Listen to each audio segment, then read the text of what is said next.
Sports Avenue Twisted Podcast. Rob and Rocky talks everything sports. Welcome to another edition of the Sports Avenue Twisted Podcast, and we have a special guest in here. He's a second-generational player, and one of these days he'll be in the major leagues. But right now, he just finished high school, and now he's committed to Jackson State. Was it Jackson State, I believe? Is that how you say it? Jacksonville in Alabama. Jacksonville in Alabama. But we welcome you, Eli Dickey. Welcome. It's awesome. Thank you. We've been looking forward to this. Welcome to our show. 100%. I'm excited. Yeah, we're excited to have you. We grew up watching your dad play and seeing some of the stuff that you have and in your arsenal, man. It gets us excited, man, to see you second generation player like yourself. So thanks for joining us, man. Of course. All right, let's talk about how it all started for you, and of course that your dad was an established baseball player, and I'm sure he was a big influence. Talk about how it all started for you, because like you said, your dad, great pitcher. I mean, he won a Cy Young. Eli Dickey. Talk about those times growing up in that household. Yeah, so growing up, just a lot of traveling and stuff. I guess when he retired, I was 12 years old, so just getting into kid pitch and stuff. But at first, I was actually a football player. I didn't really like baseball that much, actually, until I couldn't sit in the stands and stuff. I was afraid of the heights and stuff. Um, so I was always in the family room, and just lots of traveling. But he always brought me into the clubhouse, and I would meet all these cool players, especially in Toronto.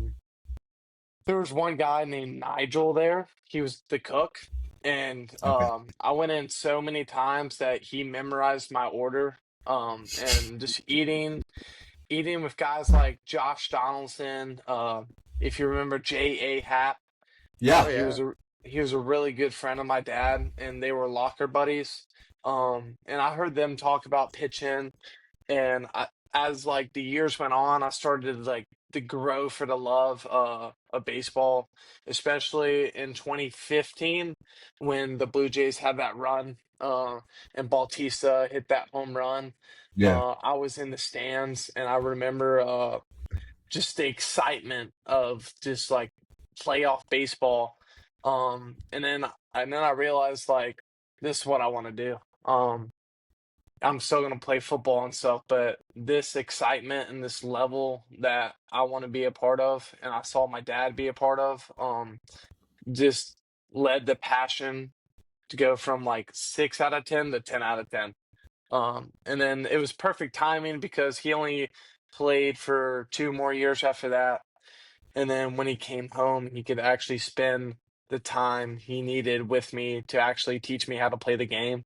Um, because I honestly picked up baseball until I was 12 years old. When I was 12 years old, I started to get a little more serious about it, and you're hitting puberty, you're getting bigger, you're getting stronger, Yeah. the fences Yeah. are moving back.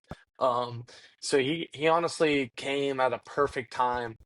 But at first, I didn't really like it, didn't really understand baseball and all the rules and stuff. As a kid, I just wanted to throw a ball and run someone over. Because I've always been a big kid. So Mm. yeah, so I remember that playoff run made me love baseball, which is kind of cool. It honestly just gets me emotional because I could have not liked baseball because he was ending his career and stuff, and I just remember following that playoff series and just being like, wow, it's more than just throwing a baseball into a catcher mitt. It's the passion of it. So that's what it was like. And I don't remember super younger years when he was with the Mets. I was super young. I have a little memory of that. I remember sitting in David Wright's lap at the All-Star game. Wow. So that was pretty cool, and I got to be on the field for the home run derby in 2012. So that was obviously cool, but I was 6 years old. So I didn't really know what was going on. I was just like, oh, it's cool. I didn't know how big like it was to be in the home run derby. I was just like, oh, they're hitting. So that's a little So, bit about my story. so who are some of your biggest influences growing up besides your father? Mm. So obviously my mom, she basically was, baseball is just like a lot of the year. It's like 8 out of 12 months he's gone, and especially when he was trying to like figure out like learning the knuckleball and stuff, he had to travel to Phil Necro and all that. So even in the off season, he wasn't really there a lot because he was still perfecting the knuckleball because that was later in his career. And so my mom, she took care of four of us. I have a younger brother and two older sisters, and she was a warrior, man. I mean, single mom, not single mom, but a mom alone, traveling around. We had to get a house in Toronto, New York, and she still figured out a time to pour into me and just like teach me about what is going on, why dad is gone. Because I feel like when I'm young, I didn't really know that. And another mentor of mine, I grew up, I've been going, this is my hat, CPA. It's a high school in Tennessee, and it's a great Christian community. And she made me go there since I was kindergarten, to my senior year, and I can count on two fingers of how much teachers and coaches have kind of been father figures to me when my dad was playing. Because in elementary school, I'm kind of confused why dad is gone. I didn't really understand the full baseball grind, so I would get mad and sad and like, why isn't he coming back and stuff. So those teachers at CPA were just really close and personal with me and kind of describing how he can be there. And also, they would take me to lunch. They would do dad things to me when my dad was gone. And this school has really like changed my life completely. Um, Awesome. so Yeah. So, you grew up in Nashville, Tennessee, right? Born and raised, right? And what was that household like? Your dad was was a baseball player, but were there teams that did you have rooting interest at the time, or it's just like wherever your dad went, you just followed those teams and just went your way? yeah, so like teams that I was interested in, like following and stuff. Yeah. I would say, like I said, I think the Blue Jays were the first team I really Nice. followed. Like I when I was younger, I'm really into math and stats, and so I wanted to know everyone's batting average of how many home runs they're hitting. I was really into that. I don't know why, but when the Blue Jays had that offense, I was just like so curious. I remember one time I was on the field. This is a pretty cool story, and I was talking about stats with some of the players. I mean, just an 11-year-old talking to like a 28-year-old grown man. It was cool for me. And I remember Josh Donaldson was smack talking my dad, just like playful. He was like, if your dad can't go 5 to 7 innings with not allowing 3 runs, uh, then you can't come to the field. Like just playfully, you know. And I was like, well, you haven't hit a home run in 4 days. And and it kind of just shot on me. I was like, whoa. And I remember the next start, my dad went 6 innings and he hit 2 home runs. Uh and it was just cool to see like coming to the field the 2 days prior, and I was like, we both got what we want. Your dad pitched good, and I also hit my home runs. Uh, so I just remember following the Blue Jays, and then when my dad retired in 2017, I followed the Braves the whole way. I'm still a Braves fan. Um, my dad's really close with that organization and also the Blue Jays. My dad worked with some knuckleballers down in the Blue Jays that were some minor league guys who they were trying to develop the knuckleball. So I've been down in Florida where you'll have the minor league system and all that. So he's really close to the Blue Jays and then the Braves, and he's really close to the Mets because obviously he had his best years there with the Cy Young and below 3 ERA all 3 seasons. So I would say I'm a Braves fan. Blue Jays second though. I was heartbroken when y'all lost the World Series. I was Oh heartbroken. man, yeah, Yeah, that's we were too. Yeah. um, so you mentioned you had two older sisters and a brother. How competitive was your household growing up with sports? I would say my sisters. One was athletic, and then the other one had a different kind of personality of like she was into my dad was an author, and so she kind of got that side. She was really into writing and stuff. And then one of them played basketball, soccer. She actually tore her ACL her senior year.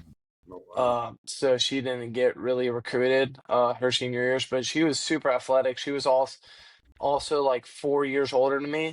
So like she could play around rough house with me. And then my younger brother is a rising football player. He's got a he actually got an offer from Jack State, and he's 15, and he runs a 4.7 40 at 15-year-old, and he's genetically blessed. I mean, he's already 6'1" as damn. a rising ninth grader, 185 pounds, and he's a wide receiver. So he got the speed. He doesn't like baseball. He likes to run. And he's Uh, really fast. So like me and my brother right now, like I'm always trying to beat him in a race because if I beat him in a race, like that's doing pretty good for my size.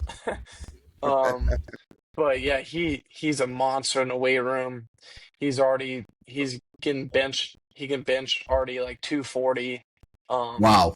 so me and my brother, like we're gonna go at it for a couple years in terms of who's more athletic. So I would say very competitive, but over the past couple years, even more as we get older. That's nuts, man. For that Yeah. age, I don't know. It's just like every generation gets younger. Like seems like they're feeding off some sort of thing. Like it just gets like these kids grow fast right after, and it's nuts. But yeah, so talk about yourself being a multi-sport athlete because I know that not only you played baseball, you also played football and basketball as well. Like, how did that come about? And when did you start playing those other sports as well? So I've always been I actually didn't know if I was going to play baseball or football in college. I had some offers to play football in college as well. Um, but I decided to go the baseball route because, again, like I said, the passion, the love for the game. But I started playing football seriously in like seventh grade. Um, and I ended up starting 3 out of 4 years in high school. I was a defensive end, and I was also a fullback. Mm-hmm. But now as I transition to college, the lifting has like I still have a lot more to learn because as a football player, you want to lift heavy and move a lot of weight, and then it's a little different in the baseball weight room wise. And here at Jacksonville State, I saw a real opportunity to grow. Like I know I'm genetically blessed, but that doesn't matter. I still got to put my head down and work here and learn to Yeah. move better. And I feel like this is the best place to develop for mid majors. Um, it's a really good program. They were top 25 team in the country, and I think this is a platform for my career to grow as a athlete and a like functional mover, but also as a person. I really liked how they kind of developed players in the past. They're really good at developing pitchers, so that's why I chose here instead of the football route. Football, if you want to go in the NFL, you have to be like a lot big. Like I could have gone the linebacker route, but those guys in the NFL, they're like 6'5", 6'6". Mhm. And on the baseball side, like I have all the strength and height for to be a good baseball player. And on the football side, there's more injuries. There's a lot more of that. But I loved football. I mean, it just taught me to grit down on my teeth and get after it. Yeah. And I feel like I play with a little bit of football in me when I pitch. I just want to go out there, throw all my pitches, pound the strike zone, and it brings out a different side of me. Um, I feel like I'm really good at using both sports to play with one, if that makes sense. Like using both of them Yeah. to help me in one of them. Um, and then yeah, I played pickup basketball, but not for my high school. I feel like three sports was a lot of time commitment, but I still like to be athletic, dribble around, dunk. Like I do all those things. My original question was going to be about what positions, if any, if you played any other positions with baseball growing up, but you said you got into it at a later age. But were you always was it always pitcher first is what you wanted to be, or was were there any other positions that you toyed around with? Yeah, so I was a two-way player up until I was 16 or 17 years old. So I got recruited a little bit in hitting. Um, but I was always this big guy that could hit the ball really far. Um, but on the mental side, I just wanted to focus on one. I feel like right when I was like mid to low 80s until I was like 16 or 17 years old. And when I transitioned to being a pitcher only, my philosophy like went up crazy because I really got that time I needed. Also, with being a two-sport athlete, to have to hit, to field, to throw a baseball, to play football, like it was just so much, and I couldn't focus on one and develop it like all the way. So I decided to go pitcher only. But I did hit for my travel league team, and we were really good. It's the Mavericks Rawlings team, and we had a bunch of D1 hitters on that team, and I was batting sixth on that team. Again, I could hit the ball really far, but average was a little not there all the way. Like I was like a 260, 270 hitter, struck out a lot, but I would run into a couple home runs. But again, I just love pitching. I feel like there's a lot more to learn about pitching with like different types of pitches, and stuff like that. But again, the sense of being an athlete and doing two-way, I think that has helped me throughout the years be a better football and pitcher.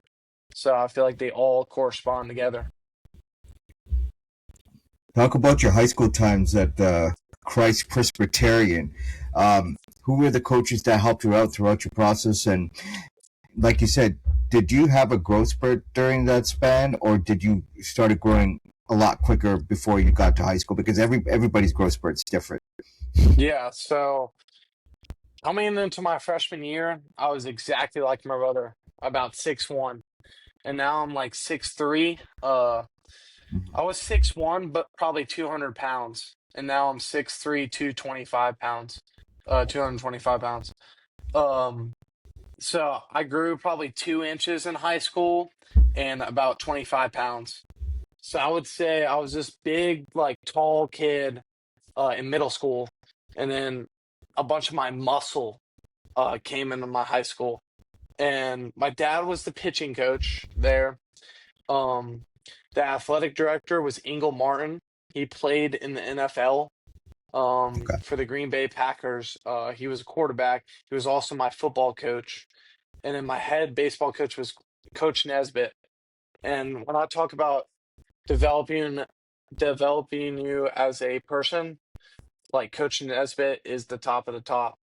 He it's a Christian school, and he tries like to me so much and made me into a better personal person to not be humble when I'm playing every sport and just he let me play free, and I had a lot of success there just because I felt like I was at home. Yeah. I felt like going to the field was just like the sense of like just walking in with a smile on my face. Like I didn't feel any pressure to be like the best ever because in the game of baseball you're not going to have your best stuff every day. And you see it in professional sports all the time. Like you'll see Paul Skeens at the beginning of the year, his first start of the year, he gave up what, 7 runs? And now he bounced back and he's still like one of the top pitchers like in ERA. Like you got to learn from your failures. And doubt can creep in this game, and Coach Nesbitt was a really good coach to say, listen, you had a bad day today, but I still 100% believe in you to go out there. Because I was the ace up until my senior year. So I played 8th grade through 11th grade. I was started to become the ace my 9th grade year. My 8th grade year, I was the closer. And then my senior year, we brought in the number one pitcher in the country, who's a lefty named Bo Holloway. And he's also my best friend. And we won state my final year. We had 5 Division I pitchers, and we had the best pitching staff in Tennessee.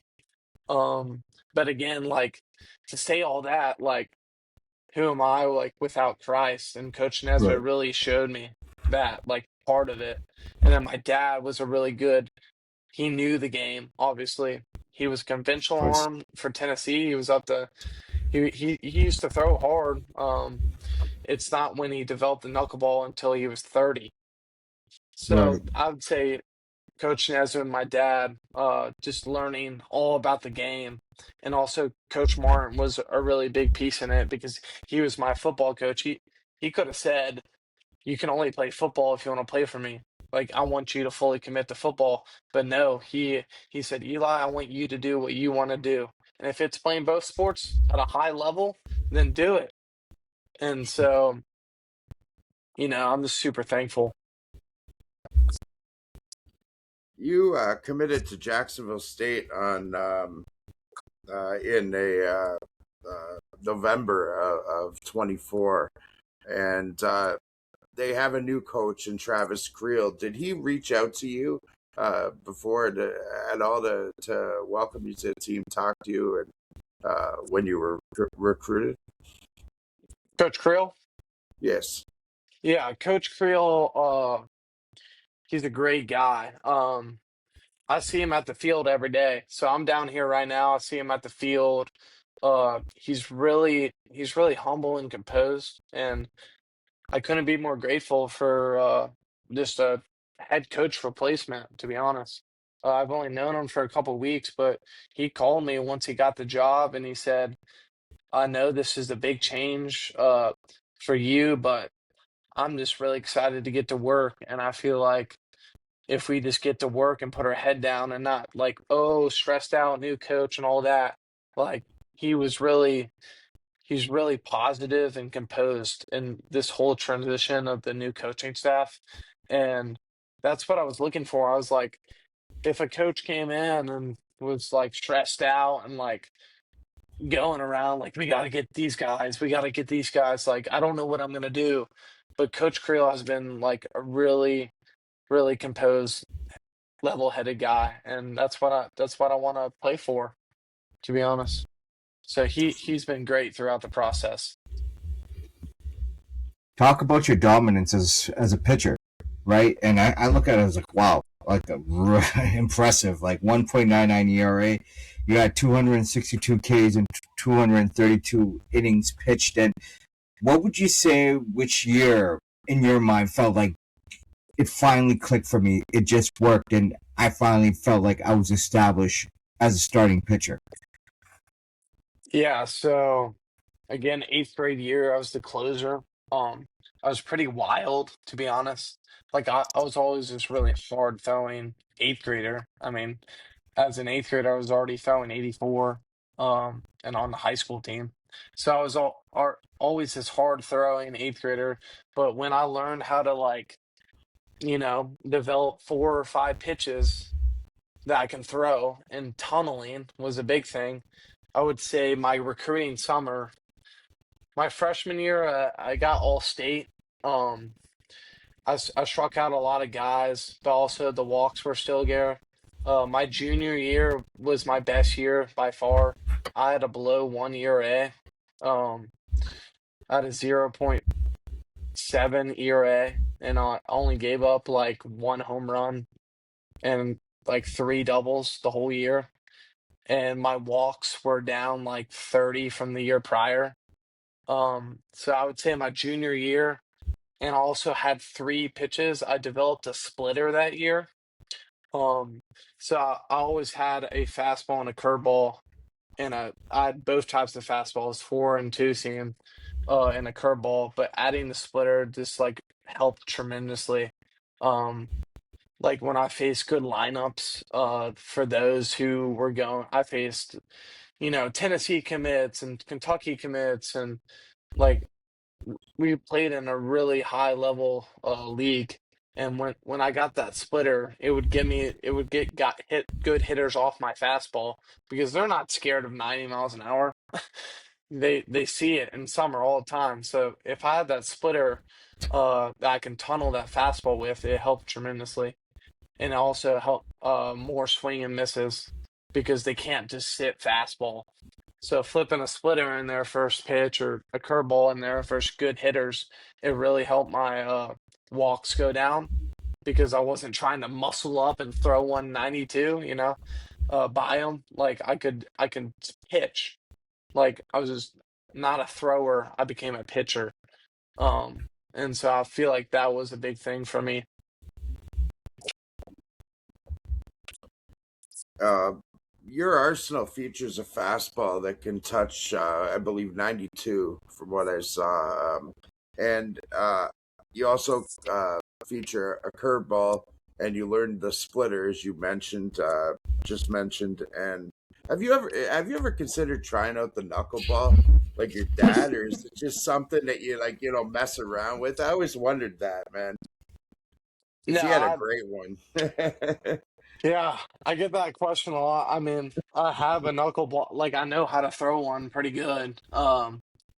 But again, like my dad said, like my dad told me, like he always had it in his back pocket, and when he was pitching in college, he always had like a decent knuckleball. Uh, but he threw 96. So I Right. was like, I'm gonna throw hard and try to pitch like a normal pitcher until I can't, and then I'll pull it out. So that's kind of my mindset with it. Like I had the best teacher in the world, in my opinion.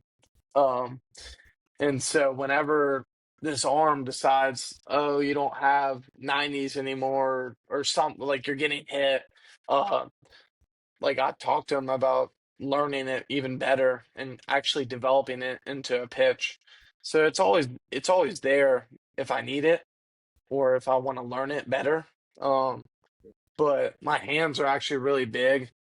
Like Mhm. that's why I throw a splitter is because I can get around a baseball like That's super cool. easily. And it makes the knuckleball a little uncomfortable, but thankfully I have a good teacher to work around that if I ever need to. So, but yeah, it's not in my arsenal right now, but 3 or 4 years from now, I want like it wouldn't surprise me if I started throwing it.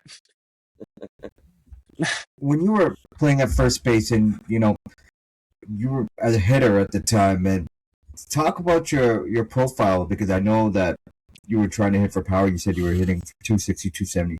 You said you struck out a ton, but like at that time when you were a hitter, like how did that work for you? Yeah, so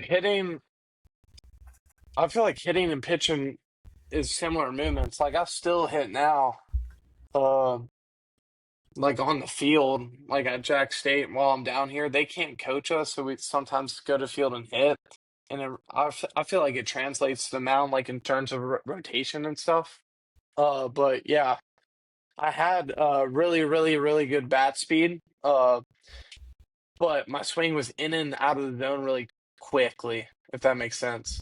Mm-hmm. Like I thought, like knowing the game now, if I were to hit again, I would have slowed my swing down, but try to keep a level plane more. But at the time, I actually had like the number one bat speed in the country. Because I just tried to swing as hard as I possibly could. I think it was like 90 miles an hour bat speed, which is like absurd. But again, like my swing was super, like I took this back shoulder and just like went through it really fast. And so like I could hit the fastball really good. I could hit hard pitching good, but if you threw me like an off-speed pitch, it would be a struggle. But I do not regret hitting. I feel like it's helped me in pitching as well. It's just being athletic and working on your hand-eye coordination. Like I feel like that's a sense of like athletic ability that helps us in all the sport, even catching a football as a tight end or PFPs, anything. It helped me. So you had mentioned that you can hit pretty good and that you were a two-way player in the past. Is it ever something that's like kind of been in the back of your mind that you'd like to try again going forward, or is it just something you just rather stick to pitching and focus on that craft? Yeah, so I would say I think about it sometimes. Like I know I have the right movements. I was hitting on the field the other day off the machine, and I hit a ball like 420 feet, and I'm Wow. like, I still have it, it's there. But again, hitting is really hard, and the pitching here. I mean, we're Conference USA, so we play like DBU and Liberty and like all these really good. We play Alabama and Auburn on the weekdays. Like I know maybe if I got a good hitting coach and like worked on like my fundamentals, I could come back. But I've been out of the hitting game for like 4 years now, or like 3 years now, and so like I just wanted to work on pitching until I can't throw a baseball because in my opinion throwing a baseball is the funnest thing in the world. Awesome. But it's still in the back of my head. I mean, I still hit BP bombs for fun. Like that. But if you What if you would throw a guy out there throwing 95, I don't know. I haven't done that in years. right? What would you say has been the biggest challenges throughout your high school years? It's a good question because there's been a couple of them. I would say location, and also the mental side of like being okay with not feeling 100%. I think that's one of the biggest things is that I've developed in because like not all the time. Like yes, I threw low 90s, but not all the time am I gonna feel good enough to have that fastball of high ride, especially in high school, of throwing that hard, not every single time. Um, so like being a bulldog, is what I've learned. Like I've had some outings where I haven't felt good and my arm's not feeling good and it's not coming out good. Okay, so what? Like be a winner. Be a winner, not a feeler. I feel like that was a big stepping stone in my career. In my sophomore year, going um going into my sophomore year, I hurt my back right next to my shoulder blade, and um those 5 weeks were really hard because I couldn't pitch for my team, and I missed like 3 or 4 outings because I couldn't pitch, and I feel like it wasn't like a major injury, but I could still throw. It just like I couldn't get full range of motion. And I wanted to be there for my team. We were we were doing decent, but like not good. And I wanted to pitch for my team and I couldn't, even though I could throw a baseball, just not, I couldn't feel 100%. So I had to grit my teeth and like get through that season. And that was the season before my recruiting summer. So I needed to rest. So watching, being a good teammate as well, like when you're hurt and not feeling good and you can't pitch, like baseball's a team game. Like how can I be a better teammate and encourage my guy instead of making it self-centered? Because those are overall like self-centered people in baseball, those are cancers and dugouts. My dad's played with a lot of them. He's been teaching me like be a freaking A plus teammate and an A plus player. And even though you cannot be an A plus player, be an A plus teammate. You know, run on and off the field, dude. Like he's super old school. He's grown up in old school. He's taught me that. So just like constantly like learning that throughout my high school career. There's been ups and downs where I've like, oh, I'm mad, I'm hurt, I'm in a bad mood. He'll pull me to the side and be like, "This is your day to be a good teammate. Pick up the bats, cheer on your best friends out there." You know, because it takes more than just like being a good baseball player to win games. Um, and again, like I said, I'm a winner, not a feeler. So anywhere I'm gonna go, I'm gonna give you 100%. Even though I have 80% that day, I'm gonna give you all that 80%. So just learning that and learning to be still and know that our God's bigger than any of this, um, for a Christian aspect, has really helped me just like be at peace with it all. Um, because there's a lot of stress. Like, I wonder if I don't have a curveball today or whatever. So what? Like, at the end of the day, like I'm a beloved son of God, and that helped me a lot, especially going to a Christian school. Just Yeah. overcome those small little knick-knack injuries or like not feeling 100%. Uh, just being gritty, being a bulldog and being gritty. Love So it. those are some of the things I've learned throughout my career. Oh man, they're great lessons to learn for sure. You said you loved football growing up, and you love football. Was there any point that you were that any like scouts for college looked at you, maybe said, "Hey, you want to come play for us?" type thing? Have you ever thought about playing, two sports going forward in college, or you just gonna stick to baseball? Yeah, so it's kind of like the hitting. Right.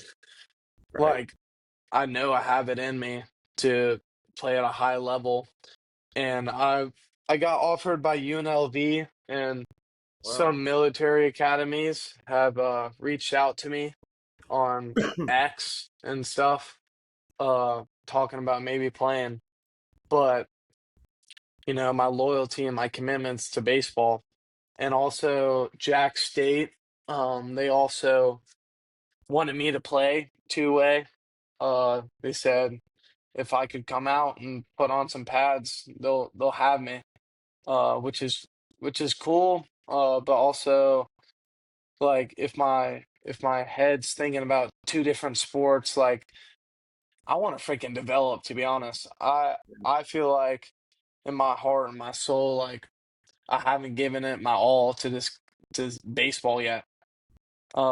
Just like I haven't had a fall where I'm just throwing. Like usually fall time, football time, I'm not throwing.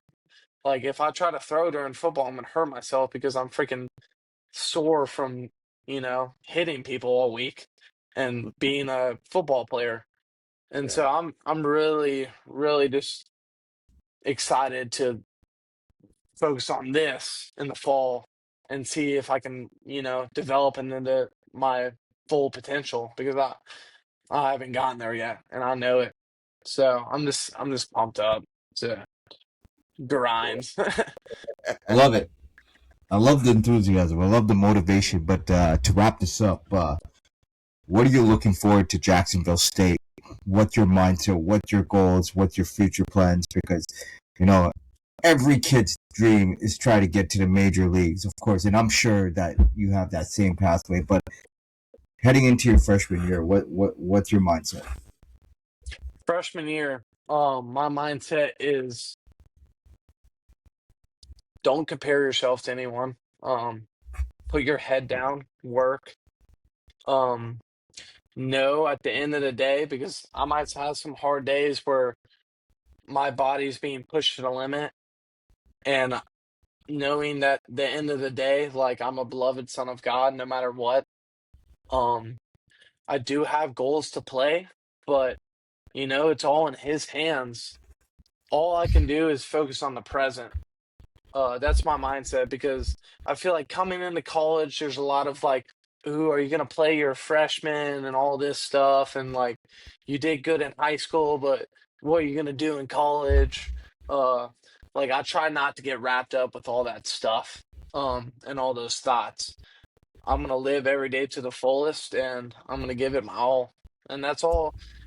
That's all really I can do. Control the controllables and be consistent because I feel like no matter what, if you're consistent in baseball, uh, at the end of the day, like in your heart, you put in what you needed to put in, and the results not all the time, but most of the time they show up, and you look up and you're throwing 95 to 96 with a banger curveball, and you're thinking about talking to MLB guys. Uh, that's like my goal is not to throw that. My goal is to attack each day like I'm going to throw that, if that makes sense. Like anybody can say they throw like 95, they want to throw 95, 96, but that it takes time. It's a process. So enjoy Yeah. it presently. Be present of where your feet are at. What do you need to do to get better? Like I'm not perfect, I'm not fully developed, I know that. So what are the next steps to get fully developed? Which I'm excited for. There's the excitement piece. And you can get wrapped up in what if you're gonna play and stuff, but like, what does that do for you?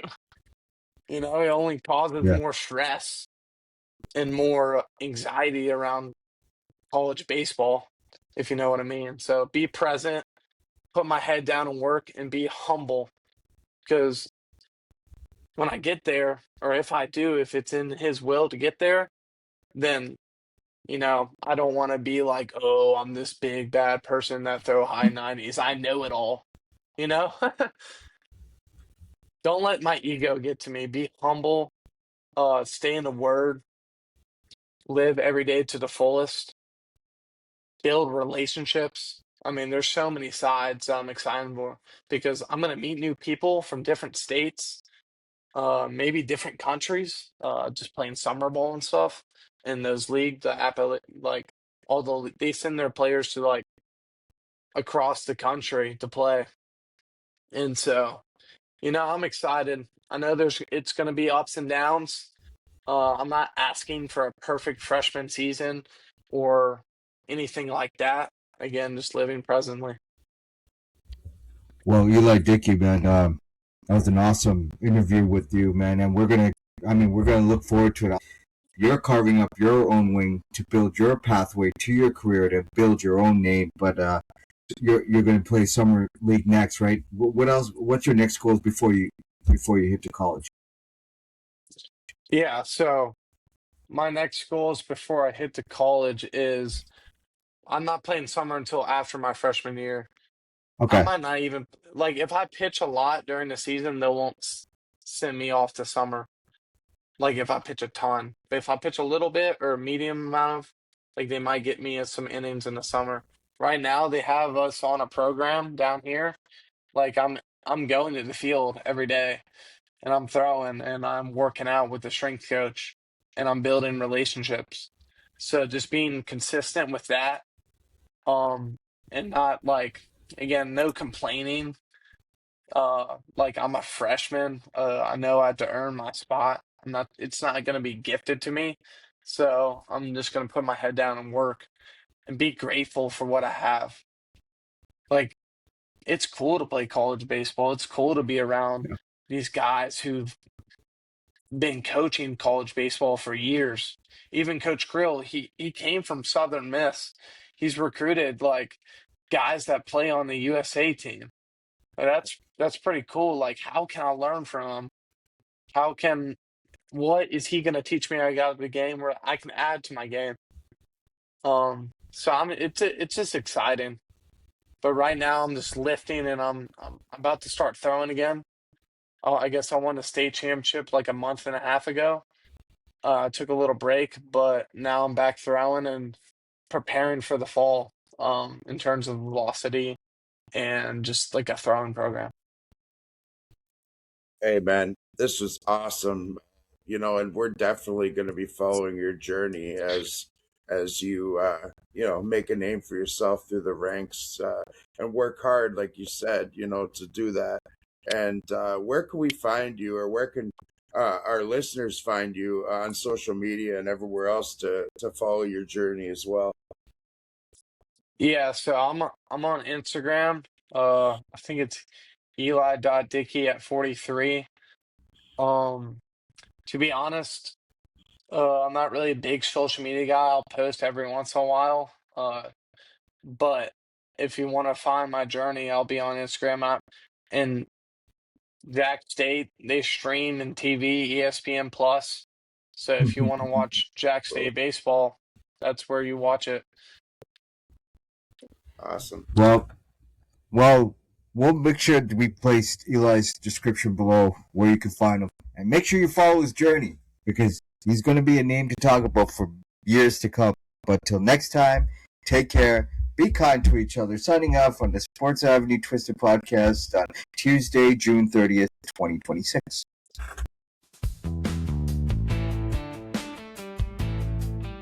Sports Avenue Twisted Podcast. Rob and Rocky talks everything sports.